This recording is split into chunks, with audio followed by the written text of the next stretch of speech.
Yo, this is not a drill. Red alert, red alert. This is not a drill. Boys and girls, we have an actual, real, good wilderness update, potentially. This is still just being talked about, but this is something that Jagex are actively working on at their 2022 game jam, and it looks like they're actually doing really good things and have really good ideas. I just figured I'd make a video about this, talking about it. This was tweeted by Mod Sofan literally like an hour ago. So this is brand new. So if you're seeing it now, you're seeing it first. It just came out. This isn't in the game or anything. It's probably just being talked about. Let's not pressure. It might not even come to the game for a long time. But the fact that they're talking again about a wilderness extension is rather bullish for the PKing scene, if I do say so myself. I just want to talk about the things that they say on here so we can go through them together. If you've never heard about any of these ideas, we're going to go through them all in this video and just read over the map. But basically, we're looking at a new extension above Mage Bank, a lot like what Abyss and Skate and a lot of other people worked together and collaborated on a few years back. Unfortunately, that one was scrapped. I'll show you guys the map right here on screen, and I'll link you to Abyss's video. Hopefully, by the time we're all done with all this, we can pull videos from both wilderness extensions and make the best one for the players. But let's get right into it. Starting off, we have a safe town up here called Skalovic. It is the first safe area inside the wilderness other than the Ferrex Enclave. There's going to be a Fremenic PK NPC. It's RuneScape's first PK NPC. They wear Fremenic gear. It looks like they're just NPCs that PK people. So they walk around and use vengeance. I don't think they use ancient magics. They need to fit with Fremenic lore, so that makes sense. The safe area is a city of exiled Fremenics who've traveled deep into the wilderness. The Ents of Stalker Island are responsible for the area's greenery. While the Fremenics arrived, the Ents were the main source for wood to build their city. Very cool. So they killed Ents and built the city out of it. The resource area was a main source of raw materials, and that is why they fenced it off to only allow certain people to enter. I'm assuming you probably have to do a quest to unlock this. So look at the resource area, double or even tripled resources with no increased XP rates. That's fair. So if skillers are going to complain about best in slot XP rates, they're not going to want to go to the wilderness. I get that sentiment. I still think you should be able to get better XP out here, but it's no big deal. To get access, you need to do stuff around the wildy to find a key or get enough tokens. This is all work in progress ideas. We can, these are all up to debate, which is why it's good, I think, that I make a video like this so we can just get these ideas out there and everyone can see them and talk about them and give feedback. The resource area was the main source of what we read that.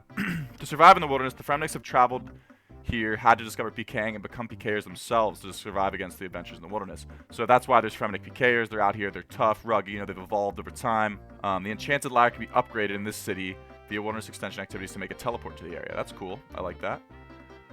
Okay. 3 new bosses. These are all work in progress. Keep in mind. We got Volku, located at the Deathfire volcano, so it'll be up here, like a new lava maze type area. Count towards Red Dragon tasks. That's very cool. That'd be a good place to do Red Dragon tasks. We don't really have a good one in the game right now. Higher GP per hour than Vorkath. Fuck yeah, that sounds lit. Gated entrance consisting of coins or KC. Multi-combat. Gated entrance consisting of coins. Okay, so it might be safe inside. Deathfire Visage used to upgrade Dragonfire shields. That sounds cool as hell. Lava Visage. It's like a Serp Visage, but Helm slot with regular fire protection. Ooh, that's very interesting, but I don't think it'll ever be better than a Serp Helm because Venom is so strong in the will. You have to have a counter to Venom, but that's cool. Constant fire protection. If it's a really good strength bonus or something, or defense maybe. Vulcan's Bow. Upgrade to the Dark Bow. Spews lava and applies burn. Burn is the same as poison, but it's removed with anti-fire protection. Okay, so that could be a use for the helmet to counter that. Thamarin's Lava Attachment. Combined with a Thamarin Scepter to give it a chargeable lava spell that applies burn. Charge it with lava and Wrath Runes and Volku Essence. That sounds sick. Then we got Skull, the Skull Golem boss, level 912. Wow, it's even stronger than Volku. Skull was an attempt at creating a dangerous thrall by a Fremenic outcast that wanted to experiment with magic, and they gained access to Arceus magic. The summon was successful, but did not want to follow its master's commands. No one knows what happened to the outcast. Boss counts as an undead, and potential drops are a lunar upgrade to Thamarin Scepter that makes it auto-cast lunar. Interesting. I don't know where that would be used. Also, once a way for this boss to drop something that combines wilderness rings with DKs to create upgrades. Imagine has a Dark Souls-esque Skull Bone Golem. That sounds sick as fuck. Combines wilderness rings with DKs. Okay, so like buffing the DK rings. That's pretty cool. More accuracy. PK quest. A safe novice quest. The goal of the quest is to introduce you to the lore of Skalovic, the first city in Gelnor. Yep. The goal in the quest is to help out a young Fremenic who wants to grow up and become a PKer. He'll ask you to visit various locations for more information, as well as returning to Lunar Isle and in the desert to help him learn about the different magics. That's sick. The quest will then ask you to bring Matthias a few items so that he can continue his dream of becoming a PKer. the end of the quest, you'll face off against strong PK Alicia, where you'll need to win 3 safe death battles in order to show Matthias how to PK. Cool. Gives you some supplies. First, OSRS World Boss. This sounds sick as hell. This is just a placeholder image, so don't go being cringe. They're just reskinning Chaos Elliot. It's a work in progress. Powerful corrupted foe that has escaped from Gobor's dungeon. Level 2500, 60k hit points, chat. Do they have Volkus? Dude, that is a lot of health.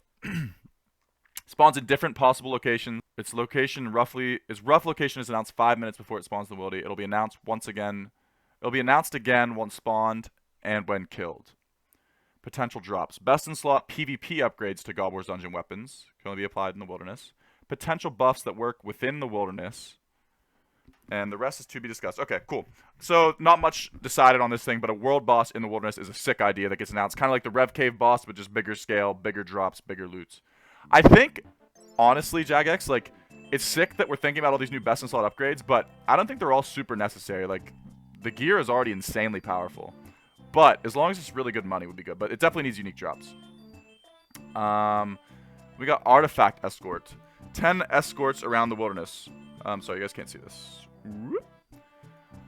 Buy artifacts from any of the artifact NPCs. They will assign you an NPC at random to deliver it to. Artifacts are dropped upon death, and you cannot use any form of transportation while having one in your inventory. They're always dropped upon death and converted to the same amount of coins you bought it for once on the ground. Get rewarded upon successfully transporting the artifact to the required NPC.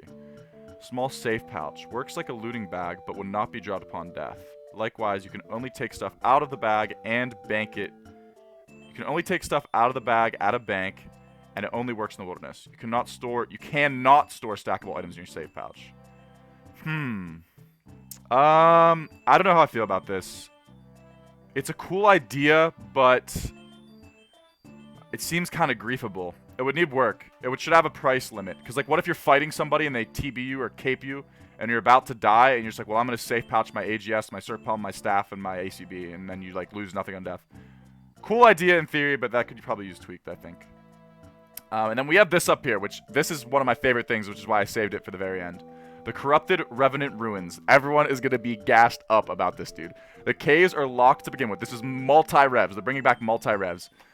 The caves are locked to begin with. This starts each month. They get locked. The caves are connected to the resource area via a channel of magical energy. So they're connected all the way across the wildy over here to the resource area too. All work in progress. Keep in mind.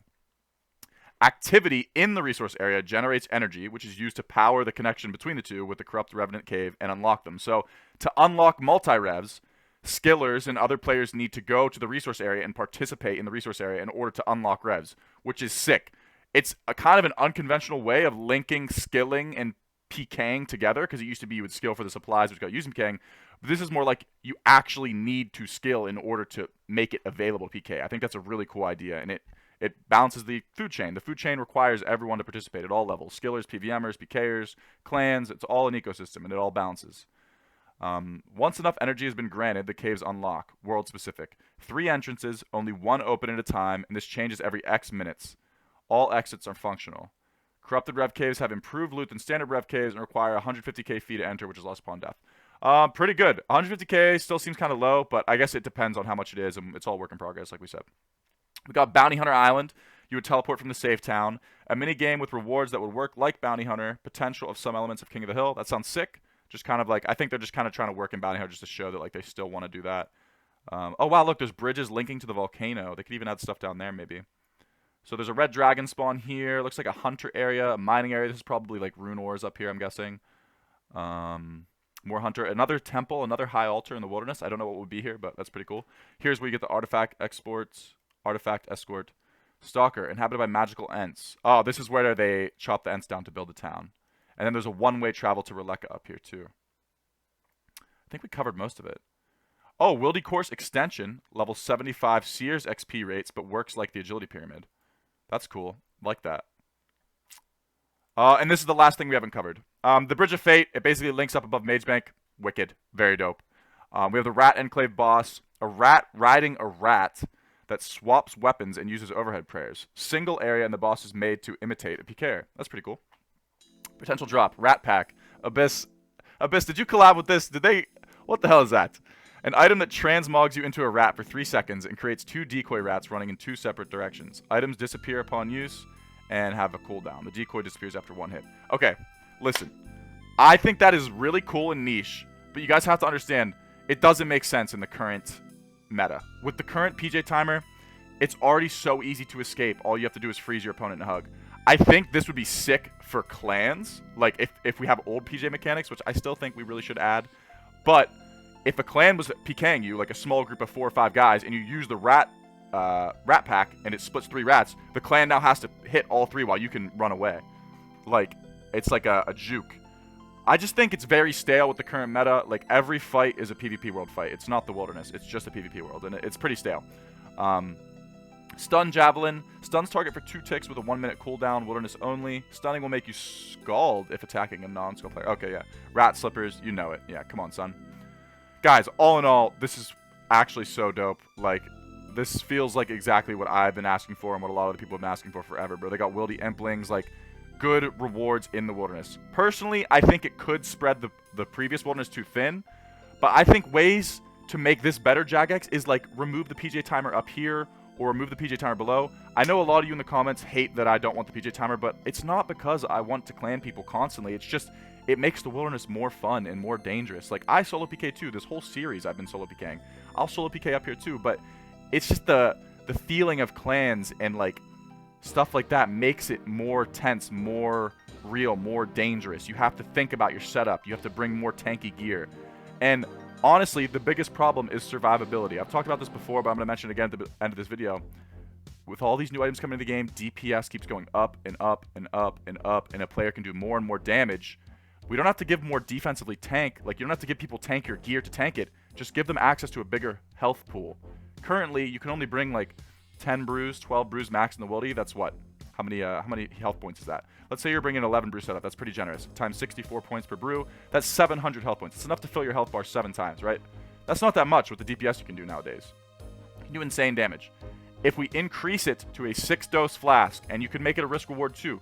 Let's say there's like a parchment or an item you have to add to a flask, which makes it a 6-dose jug. But every time you die for it, it costs an extra 100k or 200k. So every flask you bring, you're adding a little bit more to your risk to pad your gear. If you feel you're going to risk a lot, you're like, I'm going to bring the 6-dose flask just so I have extra food to protect my Arims or my ancestor, whatever. So let's say 6-dose flask instantly increases this by what, 50%? So that would be what, 64 times 0.5, 32 plus 64. That would be 96 health per flask. If you were to bring a 12 flask setup that time, you can bring like 1.1k. That's like so much more heals. That's way more food. And that way, if you do fight somebody in the old wilderness, if you would fight somebody with brews and they do 500 damage to you, you only got like 3 brews left. If a team logs in, you're pretty fucked. If they do 500 damage to you now, which is a lot of damage, by the way, that's a lot of fighting. You could fight somebody for 300 damage, get your spec off, and then if a team logs in, you still have 800 damage to tank to an escape. That's more than enough to tank a full TB, and that's more than enough to tank a team if you know what you're doing. I think 6-dose flask is an easy fix. There could be other ways to do it, but there needs to be something to counter the DPS you're able to do now in the wilderness with Bofa and Crystal and Volleys and Ancestral and Zerites. All this shit has been added. You're still tanking in Carols with brews. It's not much has changed in that aspect. But I just want to touch on that. Survivability needs buffed. All in all, this looks sick. This looks wicked. Jagex, Aiza, Softfan, Rock, Mod Goblin, Diesel. I'm just kidding. Thank you guys so much. This is dope. I'm sure it probably won't be in the game for like quite a while, but guys, tell your friends about this. Spread it around. The only way we revive the wilderness is if we revive the wilderness. You need to tell people. If people see this sick shit, people will come back. People will play. But there needs to be a way for people to play with their friends in singles. I'm sorry, Jagex. I know a lot of you guys don't like it in clan, and you don't like when more than one player gangs up on you, but you got to realize that was a large part of like what kept the wildy active. Like being able to log in and go play with your friends anywhere was sick. You shouldn't just have to go to multi. Multi is not the same as singles, and it's just not the same. But this is awesome. Awesome, awesome, awesome. That's all I have to say. Quick video for you guys. I told you guys in the last video, once we get to 19k, I'm going to drop the new Range Tank Reborn episode. We got a couple massive kills. It's going to be sick. That's all I got. Thanks for watching. This is another news alert with LU14. Peace out.